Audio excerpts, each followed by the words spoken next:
gold in Zamfara alone is more than the gold in Ghana. Wow. Nigerians, are you listening to what is happening? And then yet, we all focus. So now petroleum. There's insecurity there just to divert, and then some people will just go in and steal the gold and then cause chaos and kill other people. That's what's happening. Diversion. Listen. Do you understand? Go deeper. Only in Nigeria that you will, when you are about to get to the root of the problem, then they'll divert your attention by causing another chaos somewhere else. That is what happens. Only in Nigeria. Only in Nigeria. Are the youth of Nigeria currently interested in the politics of Nigeria? Yes or no? And if not, why? If Nigeria were to be a business at this moment, will you invest in it? Welcome to AfriOne Show. Wow. Yeah. No. No. Why? Don't you think that you're also contributing to the problem in Nigeria? I am, but like I tell you, it's a system. The system is the systemic problem. It's not just you. You don't rush into. Have you been able to take time out for you to discuss the systemic problem, especially with the party that you also belong into? Who will you sit with? Anybody that is available. No. Let me tell you something. The embassies that we have in Nigeria at the moment, and which also, I'm not looking at the Western embassy, let's look at Africa because we are AfriOne. They're supposed to position themselves as literally a bridge for Africans to do business for Africans. Do you think that at the moment our African embassies in Nigeria, they are representing being that bridge, or they are sponsors of the divide that is currently happening? Everybody, everywhere you go, and everybody in Nigeria is frustrated. From Asokoro now to here, Garki. Yeah. Do you know how many involuntary suicide attempts that's happened to me? Do you understand? Sometimes somebody will just come, but because you're right there, you are going to kill yourself, but somebody is making you do it. Do you think democracy is a scam in Africa? Yes, it is. I don't like it. Because it's not serving the people. It has become just a congregation of people that just do what they want. Do you think that also religion and culture has shaped Africa to remain where it is and not giving us a progressive thinking and innovation to get to where we want to go? Let me tell you about Islam. Okay. We have to fight for our future. But a lot of young people, if given the opportunity, they mess up because there was no proper mentoring. You know, there was the role models they were looking up to, they were stealing the country dry. So everybody feels like Nigeria is just a national cake. But why the exodus? Yeah, because they're not happy where they are. And they're not willing to fix it because there's no ideology. First of all, they didn't even go in for any ideology. Okay, I hear what you're saying, but if you look at it currently now let's look at governors, for instance, and you said it in the first segment where people are moving from one party. You got into the seats on a platform of a different party's name. Now you are changing, and yet you are not being recalled and all of those very particular things. Now, if you say it's based on ideology, you are the governor. I think Nigerian call it governor. Yeah, because we call it premier. You are the governor of that very particular state, voted on a platform of this very particular card. Now you are decamping or you are exodus into another very particular place. I don't think it's ideology. That's the thing there. Because there's never been ideology in Nigerian politics. For example, now if I'm in politics, somebody, the harassment, some women just don't want to be part of it. Okay. And if they harass you or they abuse you or they molest you, for you to come out in a society, an African society, and say it, there'll be stigma. Okay. Do you understand? Yeah. The shame, all those things, name calling and stuff. So sometimes we'll be like, I'd rather not just put myself in a situation. I was having a conversation one time with my father. Okay. He said when there was SDP, NRC during the 90s, they, the party leaders, party was supreme. Even the governors sat at the back. They called the shots. Yeah. Do you understand what I mean? But now the governors call the shots. They're not even ready because the average young person now is waiting for his time to steal. How did we get to the point where we find that an average banking system can be able to provide you dollars, pounds, and euro, and yet our default currency is naira?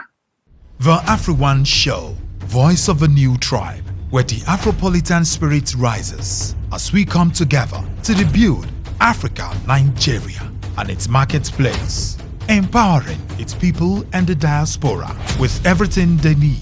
Together, we form a new tribe, creating opportunity and access to markets, driving reinvestments, fostering collaboration, and working to elevate and one another with proven solutions. A true revival in Africa is possible, despite the challenges, though through intentional development that drives innovation, delivers mutual benefits, and inspires a culture of ownership for Africa and Africans. The time is now to unite, innovate, elevate with the Afropolitan Apostle, Darlington Steve, on the AfriOne Show, Voice of the New Tribe.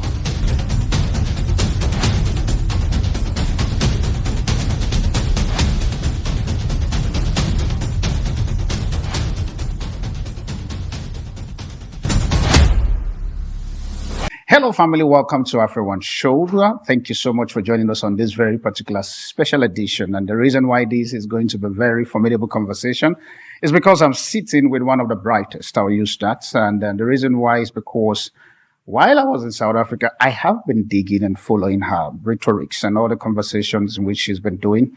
And obviously, most of the things that time, I was like, okay, I wasn't prepared coming to Nigeria. But when I stepped into the country, and the tug of war in terms of her perspective and how she begins to put her conversation literally got me interested in saying, I think I need to bring this very particular lady. She's not a stranger to the media and also to the political space. And so for those of you who would want to get more information about her, I want to encourage you, please, you can definitely follow her on a social media platform, which she will tell us as this very particular show goes along. Ladies and gentlemen, without wasting much of our time, please join me. Welcome Zainab Buba Galadima. I hope I pronounced it properly. Yes. You sure? How, if you to pronounce it, how will you say it? Zainab Buba Galadima. See, your own sound more rich than mine. Which rich? And okay, I think maybe because I have been colonized twice. So maybe that's the reason why. But obviously, you know her too well. She's operates on the political side of things in Nigeria. And hopefully she's going to tell us more about herself as we begin to go along. But thank you so much for coming to the AfriOne Show. Thank you for having me. It's a privilege for us to have you, and we're looking forward to interesting conversations with you. But for those who are meeting you for the very first time, to a Nigerian community, chances are they're used to you. But from a diaspora family, let me use that. Who am I sitting with? What encompasses this great personality that I'm currently sitting down talking to? Well, I'm just an ordinary person. My name is Zainab, and I'm from Yobe. That's the northeastern part of Nigeria. Yobe. Yes. Is it not the one that something Dama something? The capital of Damaturu. You see, I tried. Damaturu. Dama? Damaturu.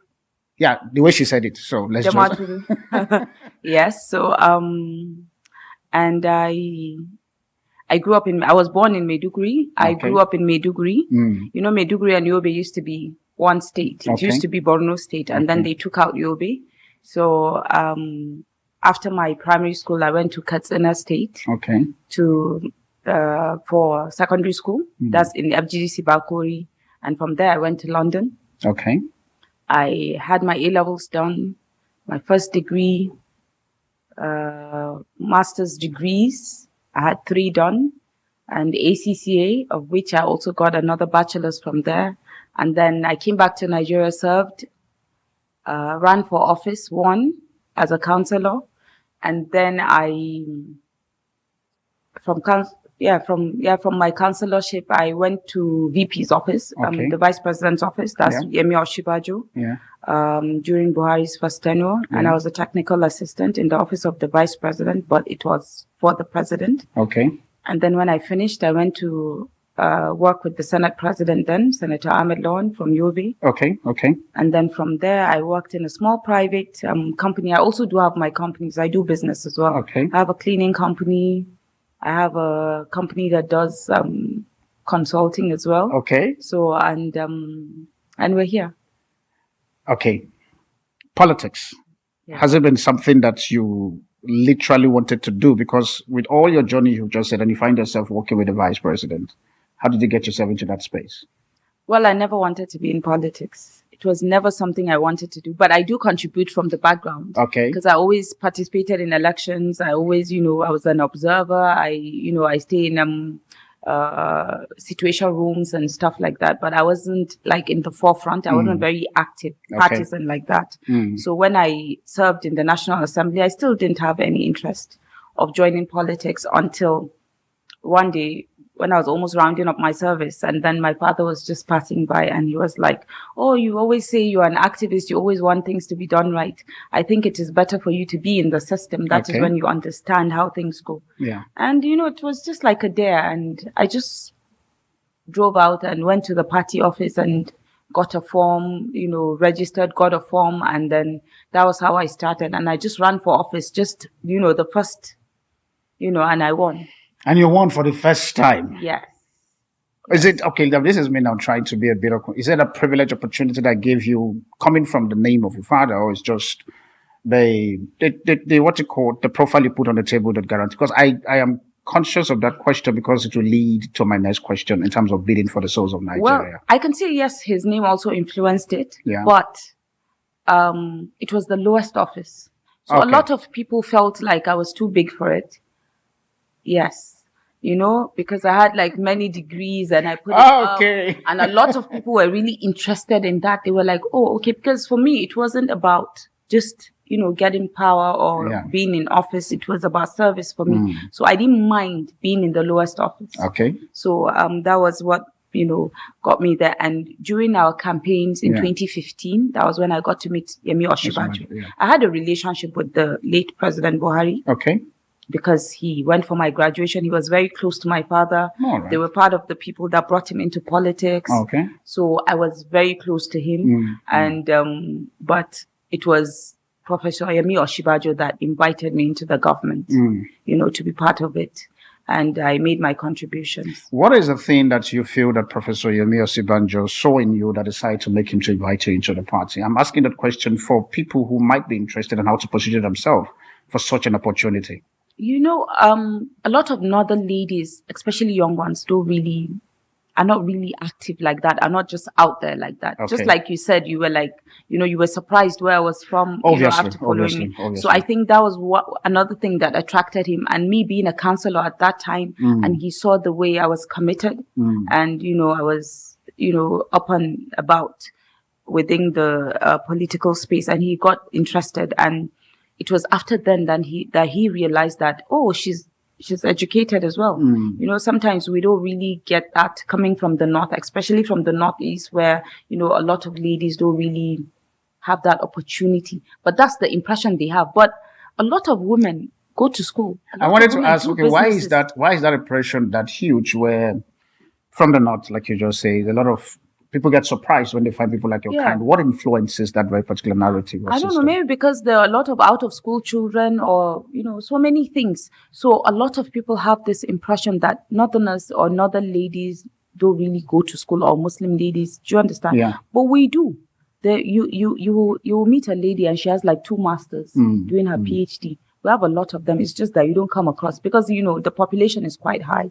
So a lot of people feel like, but obviously it's not like 50% or, it's on the lower side, but a lot of us go to school. All right. I think with that being said, we've done the background. And my first question, which I'm going to be throwing for you, which is going to be on the umbrella of bidding for the souls of Nigeria. The reason why I'm going to say this is because we currently see that, I know this is going to be a bit of a painful one for me. We're in 2025 and we are seeing that election campaign is already beginning to go on and stuff from the majority party at the moment and stuff. We can see all the whole faction parties and co, they are all building up and all of that stuff. My first question I'm going to say to you on the bidding for the soul of Nigeria. If Nigeria were to be a business at this moment, will you invest in it? Welcome to AfriOne Show. Wow. Yeah. No. No. Why? Because we don't have management style. But, the way we manage this country is just like, we really don't care. There's no passion. There's no commitment or patriotism, I feel. From who? From the leaders. Okay. And also the followers too have a problem as well. Interesting. I'm hearing. Do you understand? Okay. And I think it is the way the leaders lead this country. I don't feel they have this passion. The love for the country is not enough in them. I think they come first before the country. And that's not how it's supposed to be. So because of that, you will not invest in the country as a business person? Because if you are selfish and you always take care of yourself first and leave the rest of the things, and you don't manage things, you don't make sure things are going well, it's just like your house.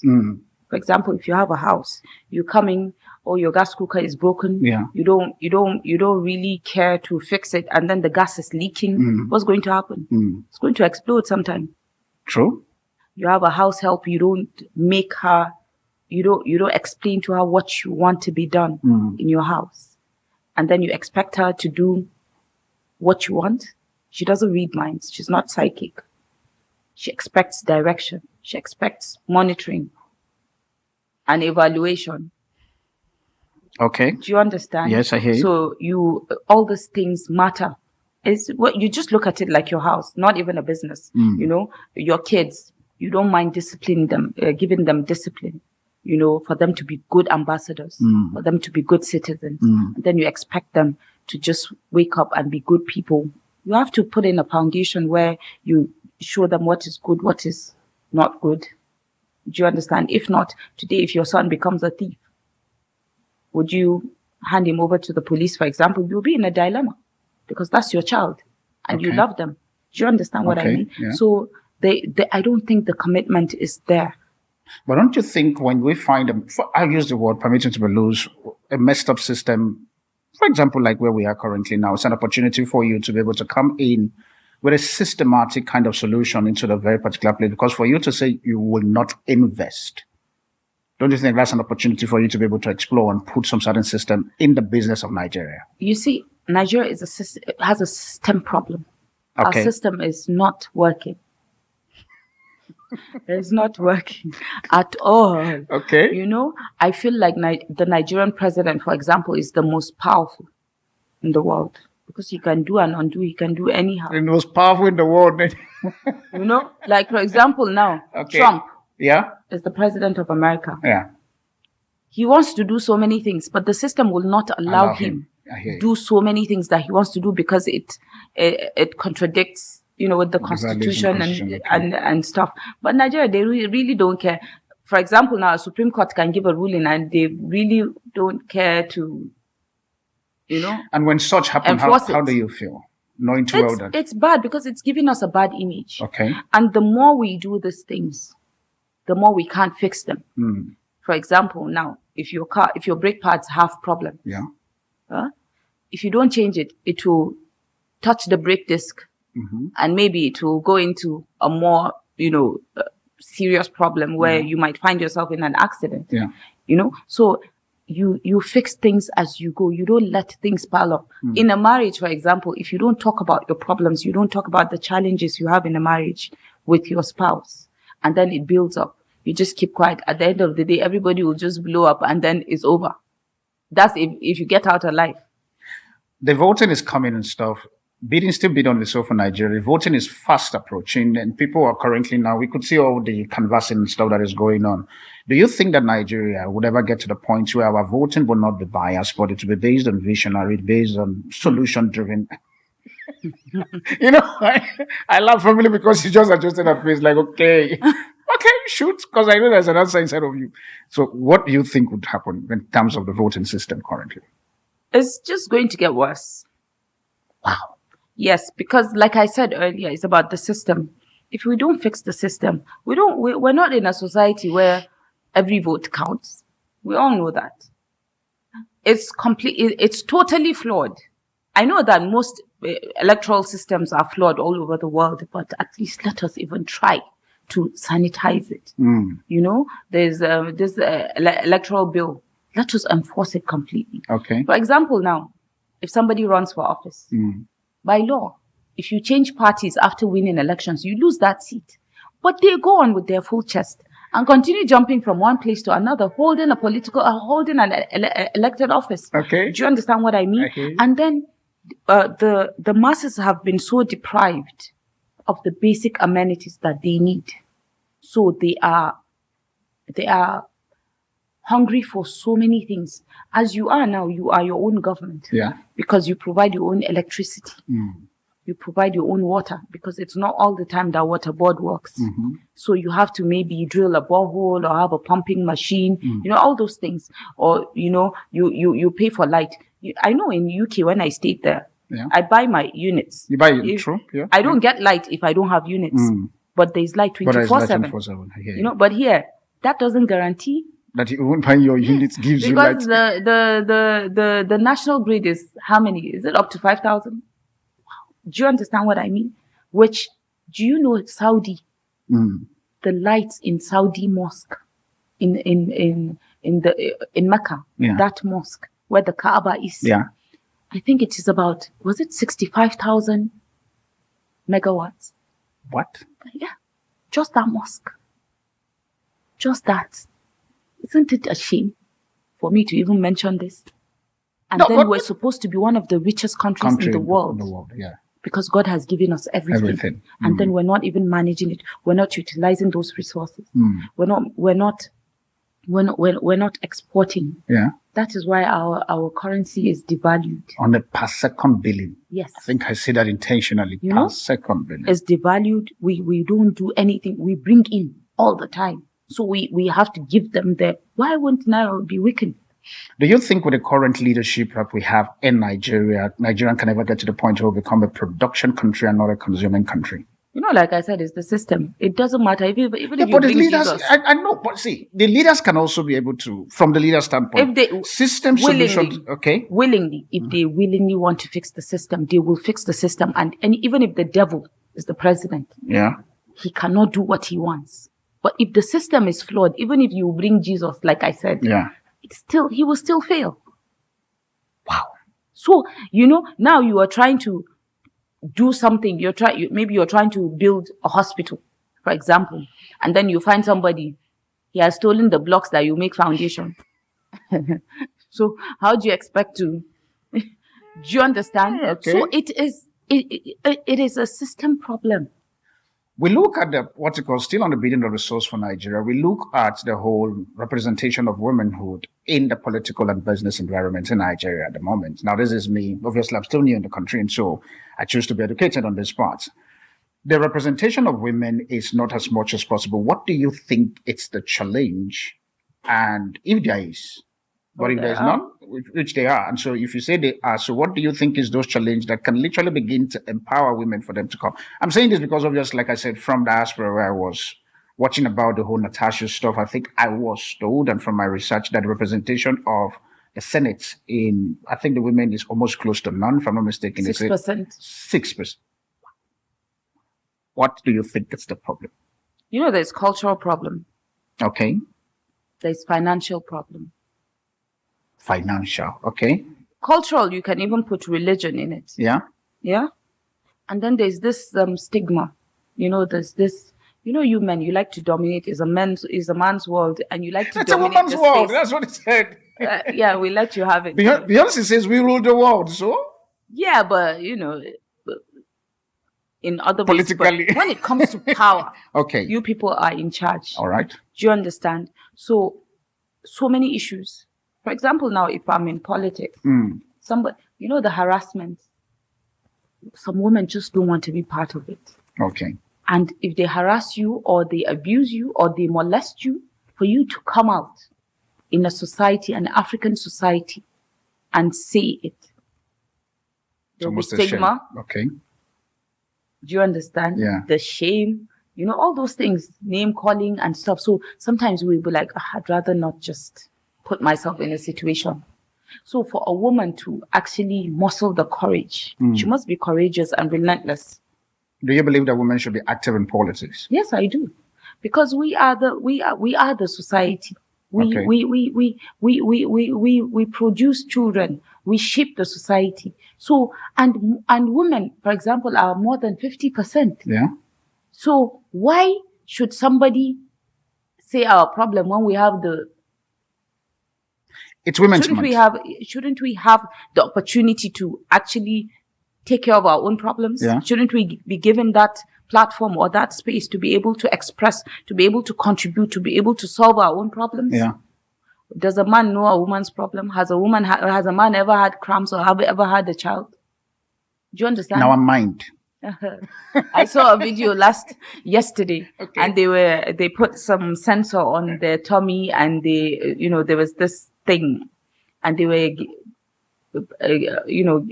trying to press it and just and then the pain of cramps, and then the men were like screaming.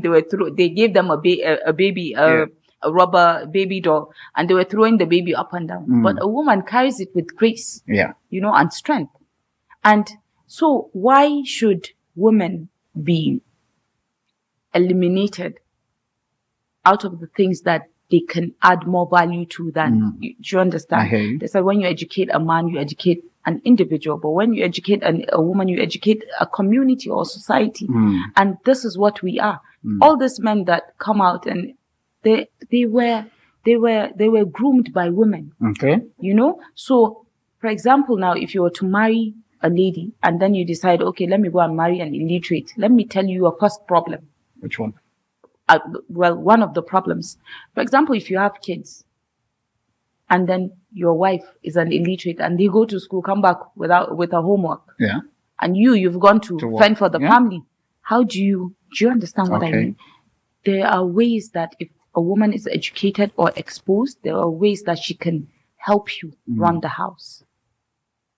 She can support you, and then make your children good ambassadors of your own family and bring. Do you understand? When she doesn't know any better, if she's not educated, she's not empowered. She doesn't know any better. There is no value she's adding to you. That is why you see a lot of men now, they're looking for established women, educated women, because they are the ones that will support them. You will see a man, he has 2 wives, he's in politics, but his first wife maybe is an illiterate. He'll go and marry a second wife, and then when they're going for campaigns, it's the other one, because she's the face, she's the trophy. I was supposed to be serious with my face when I said, she's a trophy. Okay. Yeah. So these are the issues.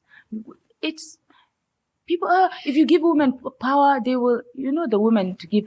Women are being on the defensive, kind of, because if they get something, they'll be like, okay, now I will wrestle, because of the way they were being marginalized. Okay. And they're being treated. Do you then think, still on the concept of bidding for the source, because I really want to explore, it's on the first segment, so that at least by the time we move along, we can then be able to touch the continental stuff of things. Are the youth of Nigeria currently interested in the politics of Nigeria? Yes or no? And if not, why? Not, maybe 10%.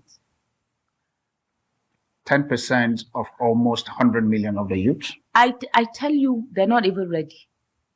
They're not even ready, because the average young person now is waiting for his time to steal. Yes. Oh, you've not met them? Those kind of ones that have that mentality? They are alive. No, I'm not talking about adult, I say the youth. Youth, yes.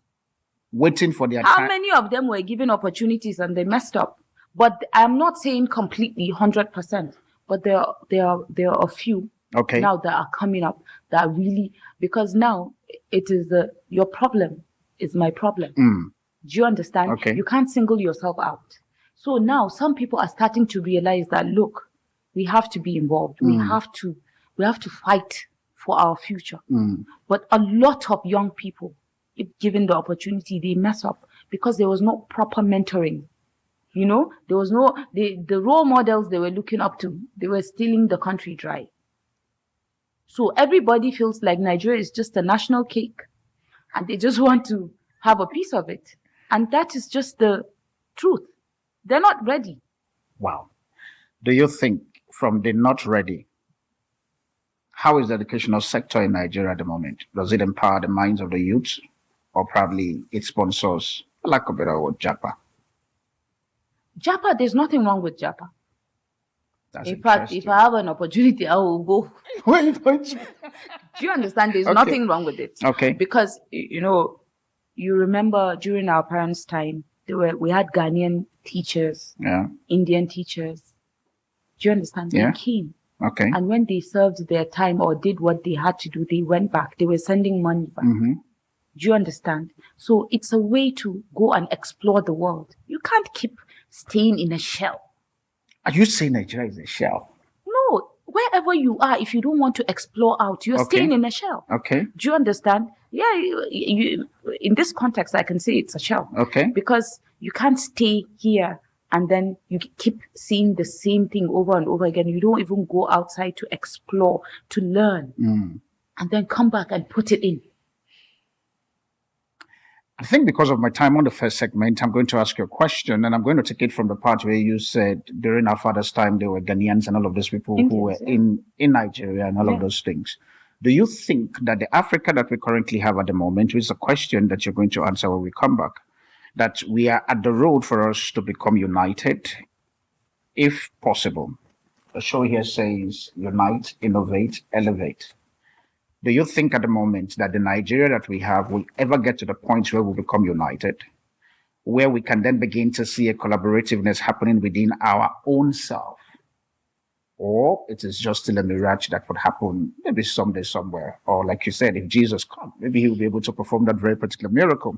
It's a question that my guest is going to answer when she comes back on the second segment. I'm still sitting with Zainab Buba Galadima, who is an activist, a politician, a businesswoman, like she just rightly said just now. And so please still stay put. If you have any question you want to ask us, you can definitely send your information or probably email us on the email that is available on the screen, or you can call the number that is currently on this very particular platform. I'll see you on the second segment. I remain your host, the Afropolitan Apostle, Darlington Steve. The AfriOne Show, voice of a new tribe. All right, family, welcome back again to another segment. But second segment of the show. The reason why is because I'm having a good conversations with Zainab Buba Galadima, who we're just talking about all things Nigeria and also looking at some of the ecosystem within the youth side. The conversations we're having before we went on the break, the question, it's around African unity. But I was breaking it down to the Nigerian side of things, that with the way you explained about your father's time, where we have Ghanaians, Indians, and co in Nigeria, and also they were teaching. Do you think that currently in Nigeria can begin to foster these conversations around the unity? Amongst Nigerians? Amongst Nigerians, yes, first, before we look at... Because Nigeria, let's be honest, we look at it, the divide in Nigeria is very high. I think of recent, I also saw that there's another divide that's going to happen to make the state more than 36. Now, that's a lot of divide. Maybe they want to make it 51 states. 51 states. I don't know. Is that an inside information you No, maybe like America. Maybe they just want to shake things up and make it like America. But even in the 51 states, do you think that Nigeria is united in vision and united in thought? No, there's nothing like unity. We still have work to do. Such as? First of all, Nigerians have been divided across tribes, across religions, across clans. So many things. You see, in a small community, there's still some division. If you are to divide Nigeria now into 3, for example, Enugu, like maybe southeast, southwest, maybe west, east, and north. Enugu alone, one compound will be divided into 50 because they'll be fighting for land. Just one compound, maybe 1,000 square meters into 50 because we'll be fighting over a land. Do you understand? So once Nigerians realize that we are one, we have the same skin color. We came out of the same place. Even as Africans, we don't look any different from each other. True. Do you understand? If you want the light-skinned ones, we still have the light-skinned ones that look like Arabs. That's from Algeria, Egypt, and stuff. We're one. What is up with the skin color and stuff? We're humans anyway. When you come to, we're humans. So this divide doesn't really change anything about our well-being, our way of life. We go to the same market. When you go to the market in Wusi, you will not say, oh, because I'm from Kogi, I get cheaper. No. We do the same. True. So once we realize the common goal is to survive, you should forget all this division. So why we're not progressing or developing, we're still a developing country. That's the thing that gets me angry. That should even be more of concern for us because we have everything it takes to be better than Dubai. better than Qatar, better than all these countries that just found themselves not very long ago. Do you understand? So this division is, is not one. We don't have a common interest, which is Nigeria. The love for the country is not there inside us, because when you love your country, you love the people inside, and then you will not see people as, oh, okay, he's Muslim, he's Christian, she's Kanuri, he's Yoruba, he's Igala, all those things. It's just all nonsense. But the most important thing is to survive. Do you think currently now in Nigeria, I think because of something you said sparked conversations in my brain, do you think that currently in Nigeria, the system and its people, especially at the leadership point of view, they have been able to succeed in weaponizing poverty against the people? Oh, absolutely. Absolutely. And the aim? So that they can just keep getting ahead and keep ruling the way they want, doing anything without accountability, without transparency. That is what happens. Because when you are there, fighting over the food, the crumbs of bread, would you even think about who is being accountable, who took what and who did not take what? Or would you think about, because now when election comes, they will line people up and pay for votes because they know that you don't think beyond today. All you think about is, what will I eat today or tomorrow? That's all. You don't think about your future. If you can sacrifice that and just hold on and ask, okay, what are you going to provide for us? We will hold you accountable. If you don't do it, like I said, the system, there is provision for recalling or impeachment or all those things if you do not perform or if you are found wanting when it comes to the responsibilities that are being bestowed upon you. Yeah. And it's not being implemented. Have you ever heard of anybody being recalled? Well, you are more in There's nobody that has ever been recalled. Do you understand? Have you ever, impeachment, they only impeach people from the top. They instigate people from the bottom to impeach people at the top, maybe a governor or something. Do you understand? Because he's not in line with the interest of the government of the day. Now, there is this mass exodus that is happening within political leaders currently now, whereby people are shifting from one party to, I don't want to mention political parties' name because that's not a thing at the moment, but we just have to discuss that. There is this mass exodus that is happening currently, and you sitting at the position where you are with the information that you have at this very particular moment, what is instigating this exodus? Because it's literally threatening to the democracy and the sustainability of this country called Nigeria. It is threatening. There's no justice. There's no fairness. There's no ideology. Do you understand? When you live in a setting where there is justice and fairness, everybody will live in peace. You know that if I put in A, B will come out. But why the exodus? Yeah, because they're not happy where they are. And they're not willing to fix it because there's no ideology. First of all, they didn't even go in for any ideology. Okay, I hear what you're saying, but if you look at it currently now let's look at governors, for instance, and you said it in the first segment where people are moving from one party. You got into the seats on a platform of a different party's name. Now you are changing, and yet you are not being recalled and all of those very particular things. Now, if you say it's based on ideology, you are the governor. I think Nigerian call it governor. Yeah, because we call it premier. You are the governor of that very particular state, voted on a platform of this very particular card. Now you are decamping or you are exodus into another very particular place.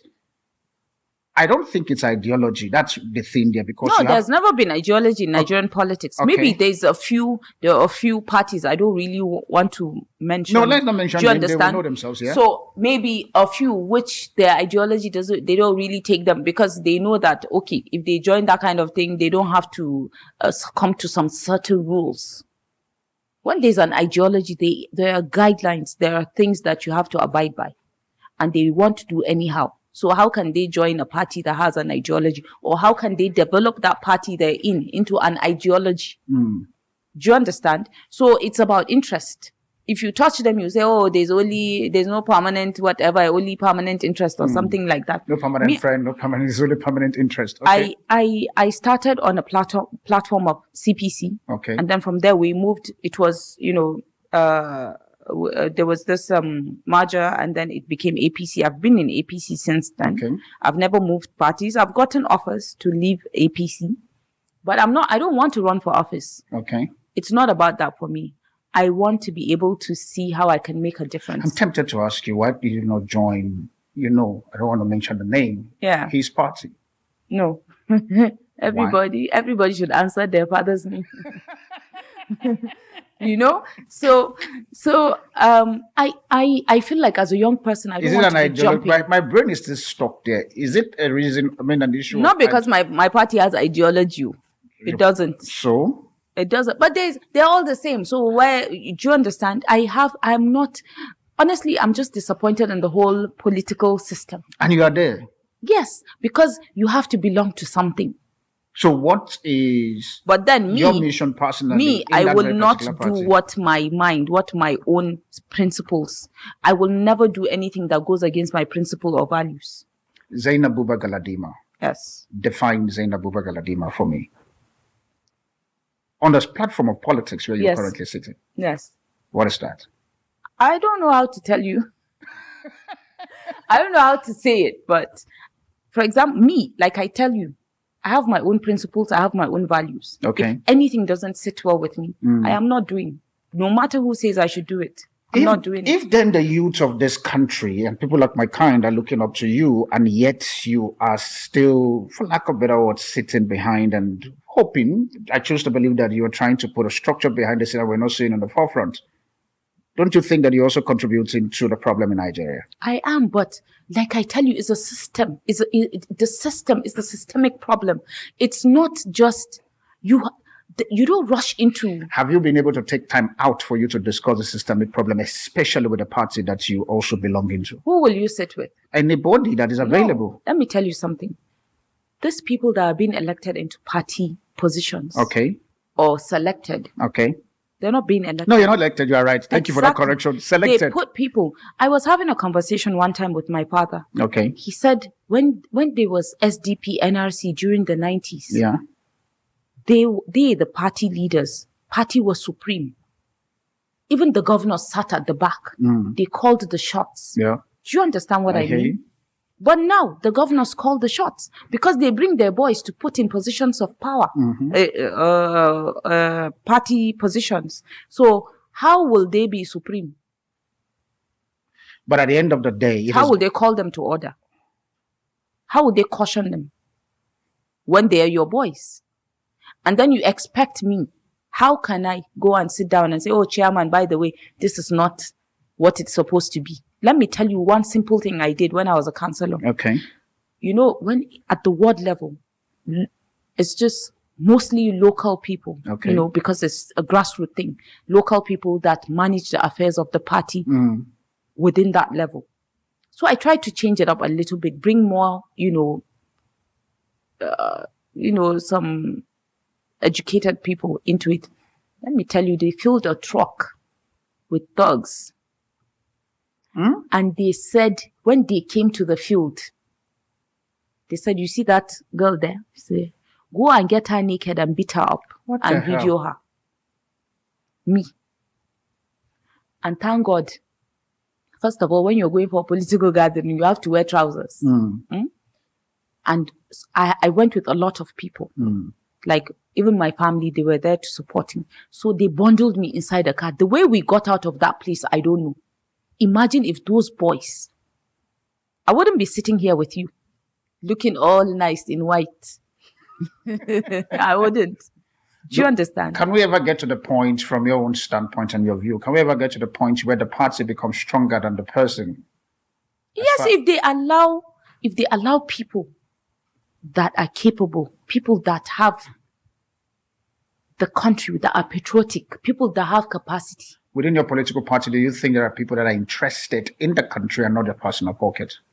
They are, but they're not allowed in the leadership because they don't have godfathers. It's not every position. Most positions are being shared amongst the people at the top. How big is this godfather business in Nigeria? It's very big. They run the show. They run the show. Hardly you see things go on merit. From There are meritocracy pockets can of never- them, just a few of them, not all. So that's the problem. And that is what we're fighting. If you were to address currently now, when this is your camera, if you were to address in terms of the upcoming election and for people to be able to get their minds ready, what will you say to the people coming, knowing too well, this is Zainab Buba Galadima from your principle. Number two, also understanding where Nigeria needs to be. And currently we are not at that very particular place. What would be the message you want to pass across to the people? Remembering you represent a party also. Purposely bring that as my caveat. That's your camera. No, I'm here as a Nigerian. I'm not here as an APC person. I hear you, Yes. but at the same time also you represent a political party. Yes, that And aside. that ideology also somehow find a way of filtering into you. Yes, but Nigeria comes first. Thank you. So If what it's would at you the then expense- say to the Nigerians? 2027 is fast approaching. The better we start saying it, because at the end of the day, it's literally here before us. Well, I would say if they look around them, if they're happy with what is going on, then they can continue with the status quo. If they're not happy, then they should pick people that will serve them, that will give them the dividends of democracy, that will provide the basic things that they need. It doesn't matter who. As a Nigerian, Okay. as a Nigerian, and even the people in power, if Yeah. you give them this question, that is what they will say. So, which means it's a political statement and not a direct. No, and you're not but me, from That's my what heart. you said. You said No, the person no. in power sits Yes, here. if they are to speak honestly. Yeah. Because that is how it's supposed to be. Pick people that will work for you, that will give you what you need, not the people that will pay you. Then come back after 4 years. Because if I pay you to vote for me, that is an investment. I will have to get my money back. Tell them. So I should tell them that, okay, if they pay you for a vote, they have to get their money back. So any money you take, that is what you get to live with for the next 4 years. So if I take 10,000 around, no, what's the Divide 10,000 naira by 10,000, four, yeah, for four. by 4 times 365 every day. How many kobo is that? What is 10,000 naira? Is it even worth it? It's not. Is it worth it? And then your children do not go to school. You are not secured. You don't have health care. No free education. No basics. You are not even, if there's no security now, how can you go to farm? If there's no security or the economy is so bad, how can you fend for your family? The minimum wage is 70,000 naira. Is it implemented yet? Yeah, I think, yeah. And then a bag of rice is 90,000 naira. Huh? And there's still people that earn 40,000, 60,000 naira a month. I think I'm trying to avoid going into the money part, but since you're already taking about that, And then if you earn 40,000 naira, 60,000 naira, which these are like the majority of people in Nigeria. yeah. Do you understand? Because the ratio of rich versus poor, or It's 10 over 1. do you understand what I mean? So these are the number one people. So you expect these people to abide by the rule of law and not commit any crime and feed with 40,000 naira, 60,000 naira after removing feeding, transport to wherever they're going to, paying rent, paying school fees, healthcare, all in that. How do you expect this kind of people to live? We are going to be bombarded with a tax that is going to hit almost everybody. From your own standpoint, and I'm very glad that at least you studied outside of the country, and so you and I, we have a good, fair understanding about the political system of things and also the tax reform system. Looking at it from your standpoint and your vantage point, do you think with what they are about to implement from the 1st of January tax bracket, 20%, do you think is fair on the people of Nigeria? If it is true, then it's not fair. Because first of all, I pay tax. I pay you tax and I don't see it on ground. You know, abroad, they'll tax you, but then you see it in your community. Yeah. They build a school, or there are roads, or they put medicines in the clinic or hospitals. But here, tell me, a kidney center was proposed and some people ate the money. And that was how that money ate the person. Do you understand? Yeah, I'm talking literally like in Hausa translation. Do you understand what I mean? Yeah. So you know that when you pay that tax, you probably wouldn't see it on ground. But we are going to be hit by it very soon. And I don't mind if there's a policy that you feel like will fix the economy of this country, will fix so many things. But before you introduce that, any policy that is to fix anything, it's usually harsh. So what provisions are you making before introducing that policy to cushion that effect? That is the problem. And the communication is not there.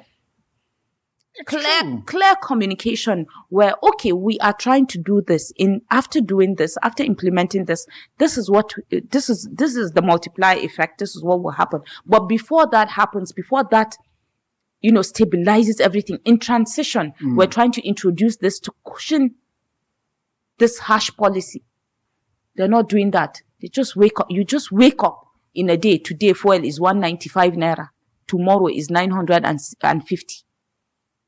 And then food, crime rate is high.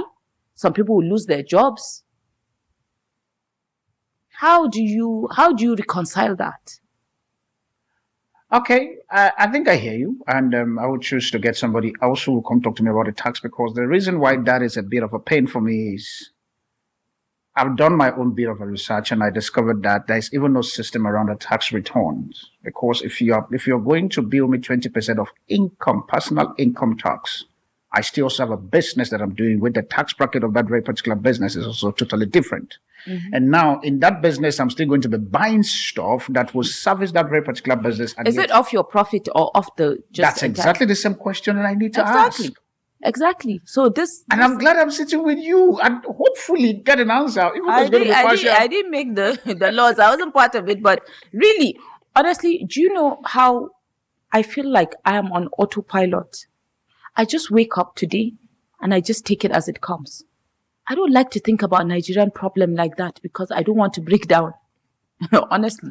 Politicians just want to think about Nigerian problems. Somebody's nodding their head at the background. You can't call me the typical politician. Obviously, but at least you sit within that very particular circle of influence. Yes, I do, but not all the time.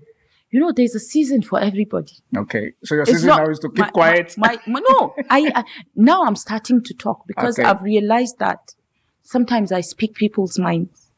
And you do. That's why you're sitting on the AfriOne Show. Do you understand? Yeah. And I'm unapologetic about it. I don't care. Which I'm grateful. Do you understand? Because it affects me. I'm a single mother of 3. I go to the market. Before, every week, I would just remove 15,000 and I'll go buy me groceries that I will use for that week. Yeah. Do you know now I buy for 65,000? Let's say I earn 60,000 a month. So you owe so I can only eat for 1 week. You owe somebody 5,000 because. So one cannot afford to eat 2 square meals a day. Let's say you eat twice. And children, let me tell you, if you have children, they don't know that you don't have. No. They feel like you're richer than Angote. You can just. You can just snap your fingers and everything will just be right there. But the reality is not so. You just mentioned this name again and I'm trying for me to go into the African conversations and stuff. What's up with these Dangote trailers and all of this very particular thing happening? In the Nigerian soil, we're seeing a lot of people, few people being killed here and there and stuff. Yes. If you were to send a message, what would that be? Because that is one side if you want to send a message. But secondly also, how is the insurance scheme of things? Insurance where? Nigeria. There's insurance. I don't know. I'm asking you. All this scam that road safety is doing or VIO or what, you buy insurance and then insurance doesn't do anything for you. Who is implementing? They're not implementing anything. I am telling you, the system is crap. So indirectly, no insurance. I don't know. Maybe big businesses, big people, they have insurance that takes care of things on a bigger level. You speak for the people, average people, leave the big ones. Average people, zero. There's nothing. We buy insurance for the car, Okay. When you're renewing your papers. Who? How? Who? If you have maybe a fender bender now, do you come out and say, oh, let's exchange insurance just like we do abroad, and then my people will call you and they will fix your tail light? Where in Nigeria, first of all, you will fight. Police, you will bribe them to make sure that they don't, do you understand? They don't, what do you call it? When you don't allow your car to go. If you were to. Do you understand? So these are the things, these are the issues. Everybody, everywhere you go, and everybody in Nigeria is frustrated. From Asokoro now to here. Yeah. Do you know how many involuntary suicide attempts that has happened to me? Do you understand? Sometimes somebody will just come, but because you're right there, you're going to kill yourself, but somebody is making you do it. Wow. Do you understand? Wow. If I was making a joke to my friend, I was like, if maybe road safety will concentrate on safety of the roads. Okay. And then traffic offenses. Maybe that, when you are finding them, when you find people for breaking the law, maybe that's enough to fund our budget. I hear you. Than borrowing. Now, I think because of my time, and I need to quickly be able to push this very particular one so that I'll be able to cover a bit of things on the African side of things. And I want to read it where I drafted here. Why do you think Africans find it easier to do business with Europe and Asia? And also, let me bracket it, the Western world. But within us as Africans, we're not doing business with ourselves. What's the challenge? We don't like each other. We're not organized. And yet we're Africans. Yes, we're not organized. That's the absolute truth. Complete example is Nigeria. Okay. You'll start a business. First of all, different institutions will come tasking you for things, for the same thing, multiple taxation. Some will come to collect bribes. Some will come to do this. Things that are supposed to be straightforward, easy. Do you understand? They don't want you to do it. They will not allow you to do it. They have to cut corners. And these things are easy if we organize ourselves. Do you understand? And just make it just like a straight line thing instead of a structure, the zigzag of things that is currently happening. Do you understand what I mean? You have institutions that you don't require. You do multiple roles when it comes to responsibilities of different. You find that there's signage, and then you find that somebody is charging signage on local government level. Like, seriously, how by the time you sit down and reconcile your books, you're almost in trouble.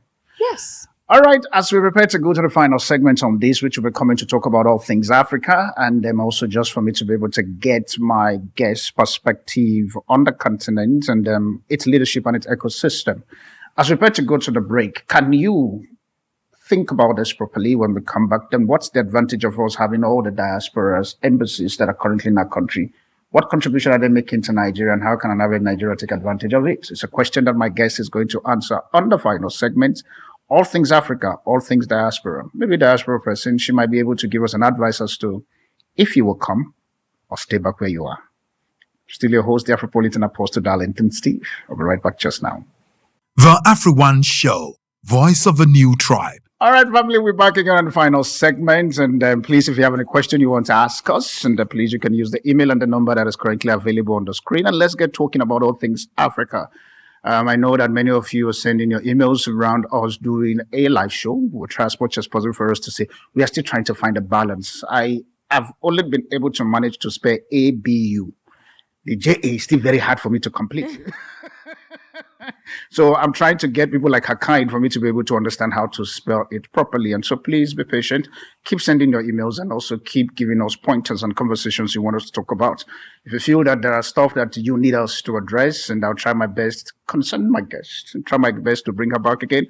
Maybe on the subsequent production. I know she's very busy and stuff, but nonetheless, we'll try our best as much as possible for now to finish within the few minutes that I have left for today. So thank you very much for still being on the AfriOne Show.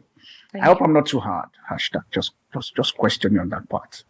All right, when we went on break, we were talking about the whole concept of the diaspora and the embassies and we have currently. I'm going to rephrase the question in such a way by it to be very easy for you to get. The embassies that we have in Nigeria at the moment, which also, I'm not looking at the Western embassy, let's look at Africa because we're AfriOne. They're supposed to position themselves as literally a bridge for Africans to do business for Africans. Do you think that at the moment our African embassies in Nigeria, they are representing being that bridge, or they are sponsors of the divide that is currently happening? Well, they're not. I don't think they're in the business of dividing people. Okay. But I don't think they're being given enough resources to be able to perform. Okay, go deeper. I don't think they have everywhere, whatever you do, there's an enabling environment. Yeah. I don't think they have that full, they've been given that full power or not power, full control to exercise it. And sometimes most of the people, maybe they might not even know why they are there.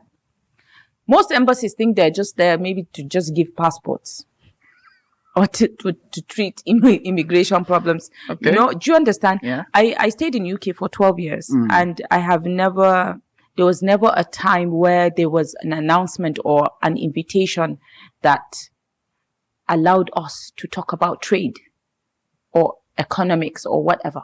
Do you understand?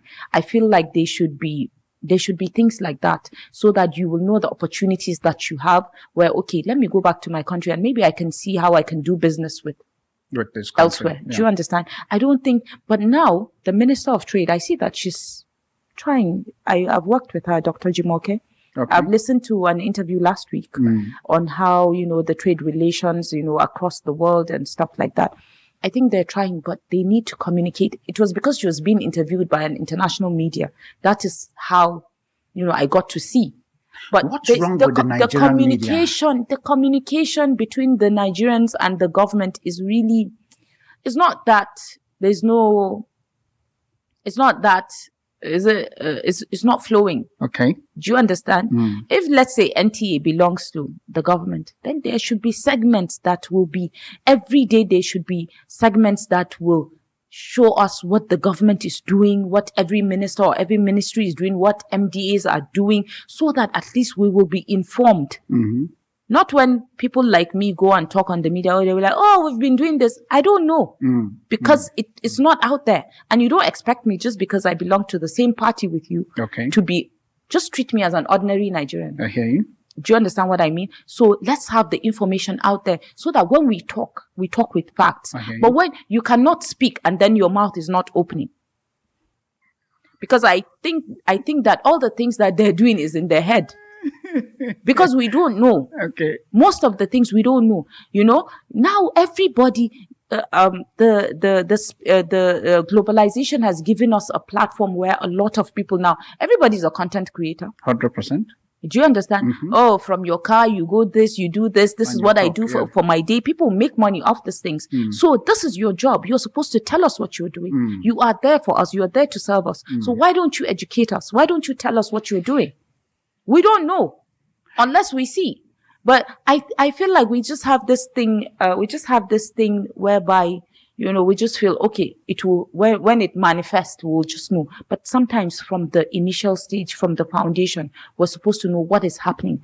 If not, there's no way we can defend, or there's no way we can maybe recommend, or we're citizens. We're supposed to have an input on what is happening, but we're not even being given that room. Platform. If only the government can maybe bring a platform. There are a lot of Nigerians that have so many suggestions on how Nigeria can be better, develop, or they can have ideas of making money. So many things, but people are not being given the opportunity. There are so many talents across, so many creative things being, done. But you see, somebody will discover something and they will leave him with his thing. There's no support. There's nothing. Sometimes it's not about the money. It's about the exposure. When your government is not behind you, how do you expect to? When your government is not behind you, the Western influence will come and take you out of the system. That's what I believe. Do you understand? So many things. So many things. I know some bright minds I know a boy that has built drones. I know somebody that has built a car. Here in Nigeria? Yes. Okay. But we don't, when did we even have the light to even help us do or, put things together? Do you understand what I mean? Yeah. I know there are some people that have done, that have produced solar panels, but yet we prefer to import. And we sit down and we say, oh, made in Nigeria stuff. And then you're not giving the made in Nigeria goods to be. Do you understand? You're not investing a lot in the science and technology or all those things that will help these people take off. All right. I think because I don't want to leave my African conversations because it's very paramount for me. When we look at the whole concept of African Union, which is, for lack of a better word, I'll use the word, the end of the Organization for Africa. And we also have this bloc again called ECOWAS, which some of the countries now, they are also jackbuying from ECOWAS. From your own standpoint, what do you think these two organizations are supposed to be doing? Forget what we are reading on social media or probably on their website. What do you think, for instance, let's even bring it down closer to us, the ECOWAS bloc where Nigeria also belongs into. Do you think that they are playing the roles they're supposed to play properly, or is just a bloc that is sitting somewhere with their office or branch here in Abuja? I don't think they're doing enough. First of all, number one is African unity. Okay. When there's unity, so many things will come. But I feel like they're being, is it short-handed, or I don't even understand what they're doing, because I haven't really gotten into the organizations. I don't really understand it, because like I say, Africa, I think we have a problem with communication. If only we can see what we're doing, the way we put our lives out there, doing things and stuff like that as a government, as a people, if we can have information, clear objectives, clear everything, vision of what we are doing and what our people and the opportunities that we stand to access and the development we stand to gain. Yeah. It will change a lot of things, but we're not doing that. I think as Africans, I don't know, I mentioned yesterday, Nigeria is so rich, but I think we're cursed. It's true. Say it again, so that they hear you clearly, because I don't want to repeat it. Okay. Nigeria is so blessed. We have everything. God has given us everything. But I think we're cursed, because what did God just give Dubai? Or some people don't even have water anything. And sand. Funny enough. Do you understand? And they just have oil. Do you understand? We have lithium. We have all these minerals. We have so many things. Gold. The gold in Zamfara is more than the gold in Ghana. But yet everything we're only focusing on petroleum. Exactly. Talking about gold in Zamfara alone is more than the gold in Ghana. Wow. Nigerians, are you listening to what is happening? And then yet we all focus. So now petroleum. There's insecurity there just to divert, and then some people will just go in and steal the gold and then cause chaos and kill other people. That's what's happening. Diversion. Listen. Do you understand? Go deeper. Only in Nigeria that you will, when you are about to get to the root of the problem, then they'll divert your attention by causing another chaos somewhere else. That is what happens. Only in Nigeria. Only in Nigeria. Wow. Why can't we just sit down and tell ourselves, look, this is our country. Why will you be enriching other continents or other countries at the expense of your people, at the expense of their safety, their security, the economy, their education, their well-being? Why? We get to see that most of our African leaders, I've used the word past heroes, they stood for something and they were willing to push some certain narrative that has brought us thus far to where we are now. What is lacking within our current African leaders in terms of championing a new cause for us to be able to have something for us to look into? We've lost our values. Where? So that we can go and find it. You know that. With the system, I don't even know how we lost our values. But before, let me give you an example. Okay. As a northerner. All right. You're a northerner. Yeah. As a northerner, everybody knows us with honesty and trustworthiness. Yeah.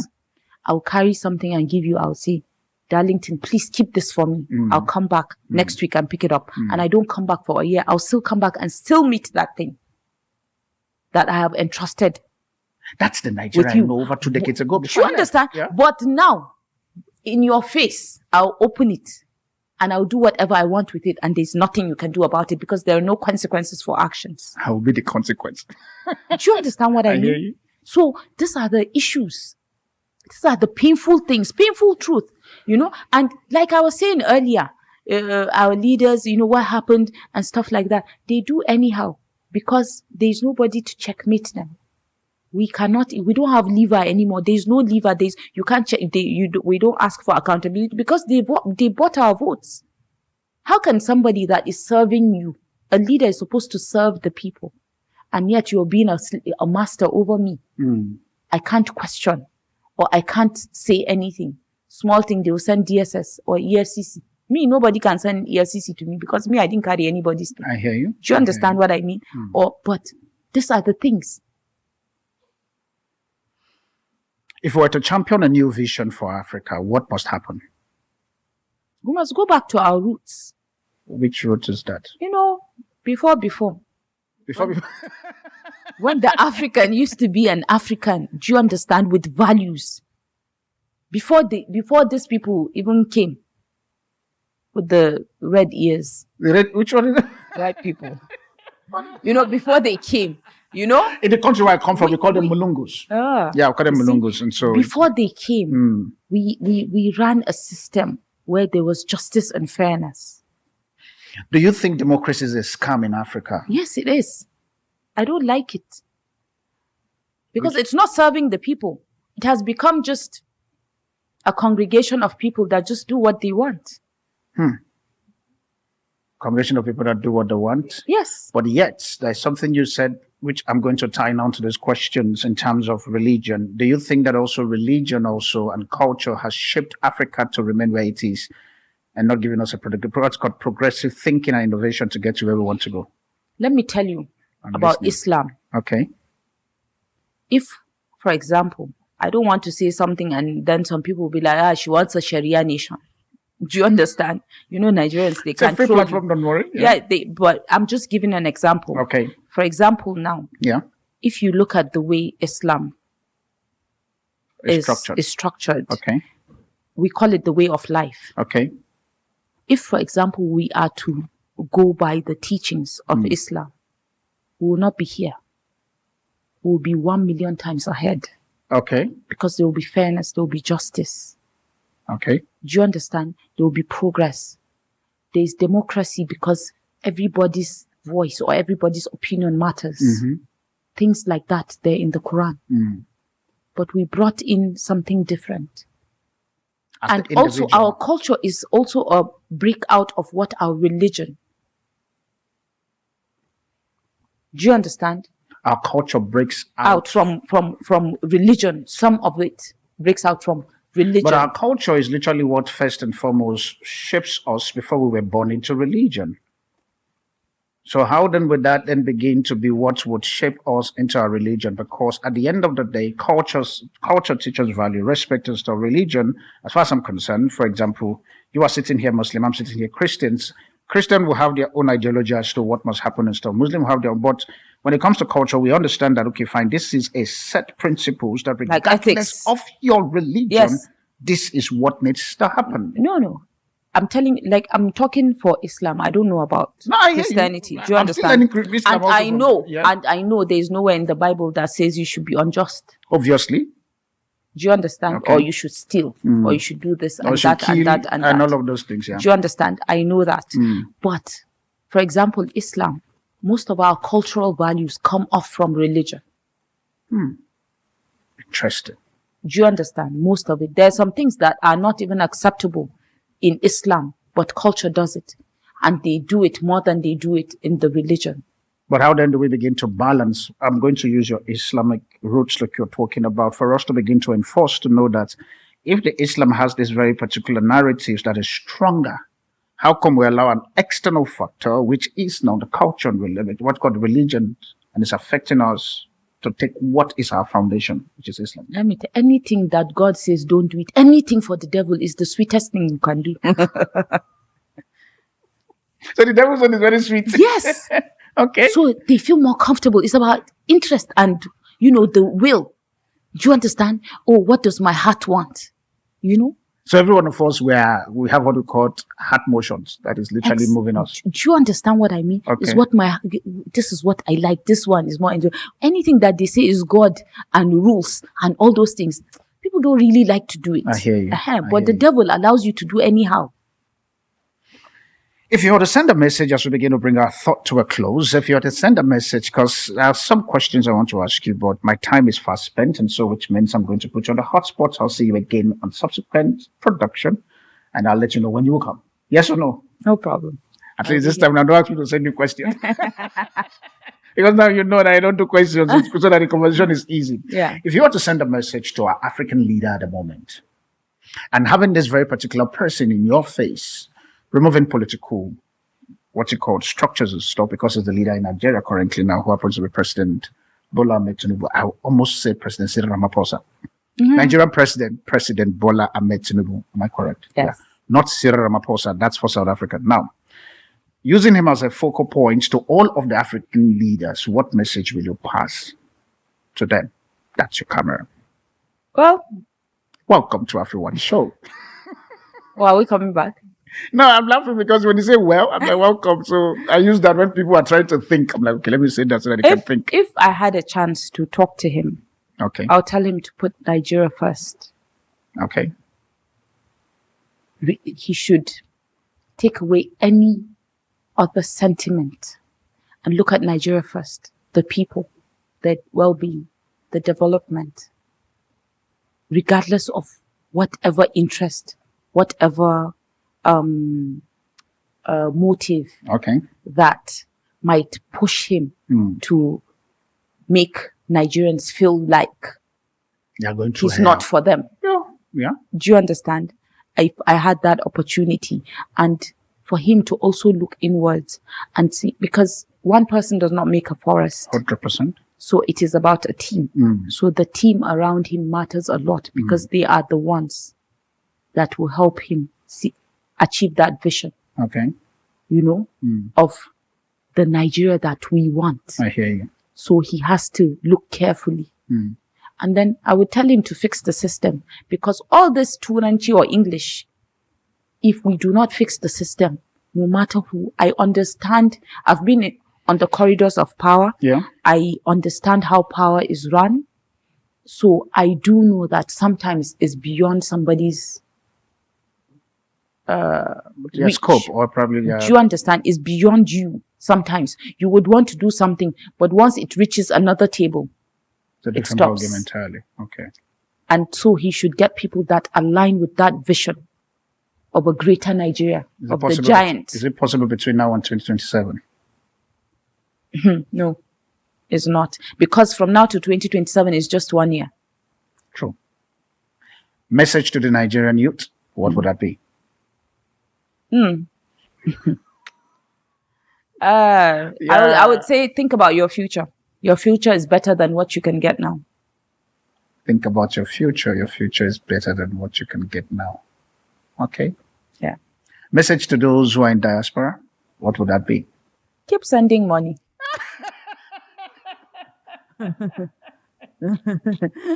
And stay where you are until we fix this place.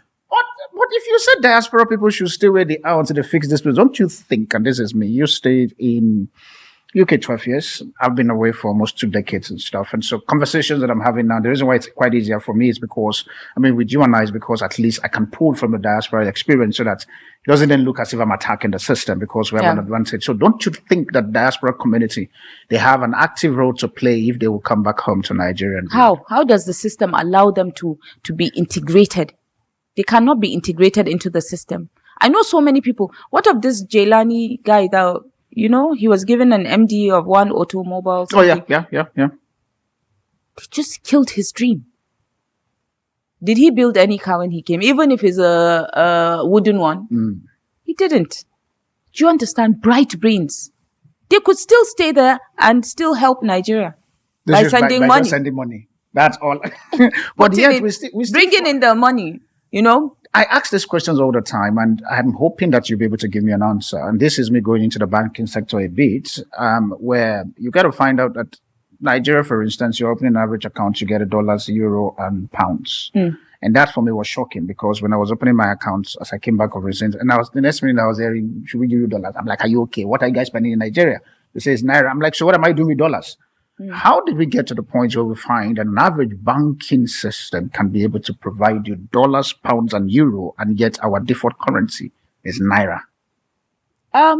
Because these currencies are being used for different things. For example, there are people that school abroad.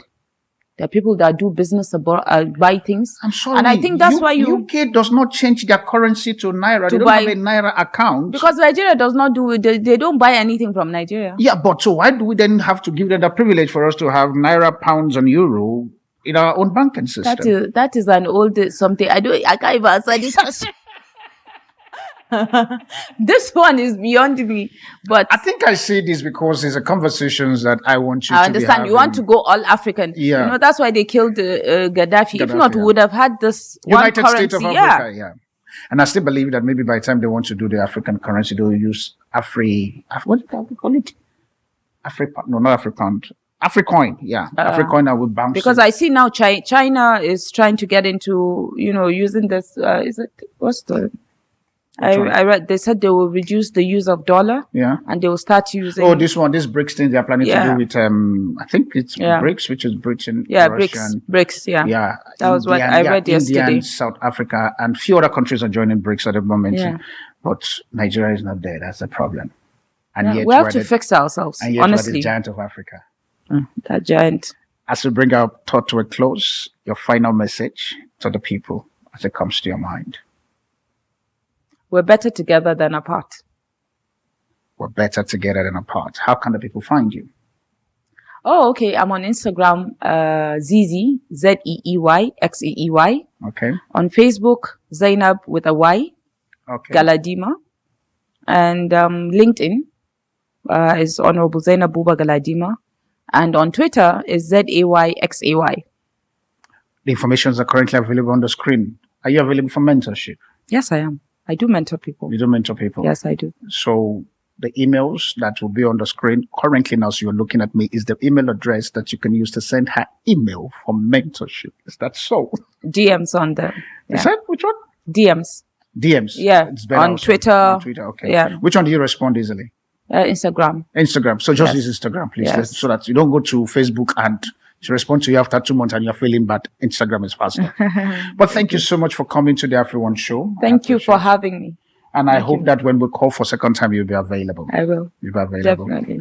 Thank you. All right, family, that's how we come to the end of this very particular show with Zainab Buba Galadima, who is a business person, activist and a politician, in quotes, even though despite the fact that she doesn't want to accept that very particular point. But I think while we're planning to come back on the second segment later on, not this very particular time, I want to talk about the progressive Nigeria and how Africans can be able to move forward. And so it's me giving you an insight, but I will give you the breakdown of the question.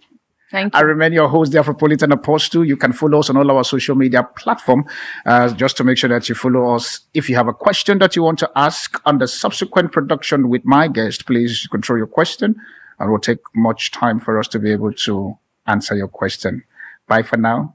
And God bless you. Hello, my AfriOne family. I'm so excited today to be on your screen, wherever you're watching it from. I want to say thank you. And also to the followers and the subscribers, I want to say thank you to you all and to my beautiful guests who have graced me in this 1 year sitting on this very particular platform. I want to say thank you under the umbrella of AfriOne Show. So today, quickly, I'm here to just talk to you about 2 new products that we have released. One of them is known as the AfriOne Net, AfriOne Property. I can't blame me. I like my AfriOne network. And the second one is known as AfriOne Invest. And the first one, AfriOne Property, and the second one, AfriOne Invest. I want to encourage you, please. Are you a property owner, or maybe you're an agent, or you are a startup and you're looking for a platform for you to be able to put your properties? I want to encourage you, please, now go visit property.afrione.africa for you to get registered and also for you to start listing. You never can tell. You might be sitting with me here on this very particular table as we're going to be talking about all things property. And also on the second side of things, for those of you who are business people, you are intending to start your own business and you want to check how the market is, you want to see if your ideas are going to fly, or maybe for you, you are literally at a stage where you need to scale, but you need funding. With AfriOne Invest, it's a crowdfunding platform where people come and put their ideas and put their stuff with a possibility of either giving an equity out or probably a stake, or maybe you're looking for a partner or just a seed investor, or maybe for you just want to crowdfund people who just like your idea, just want to give you seed for you to be able to run your business. I want to encourage you also, please visit invest.afrione.africa. Invest.afrione.africa. I look forward also for me to sit with you all, either on the property side, on the business side, which is the invest side, for us to just talk about all things property and all things business.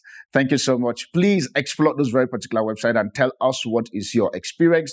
And definitely we're trying as much as possible for us to get all kinds of different stakeholders within the property space and also within the investment space. So if you're watching me currently and you know that you're a professional in any of this very particular field that I have mentioned right now, why don't you hit us on an email? The email is currently available on the screen, and let's get talking. You never can tell. Your idea, your skill, your coaching and your mentorship program might help somebody to be the next business tycoon in Africa. I'll see you on the flip side in you making money with us. Bye for now. Thank you.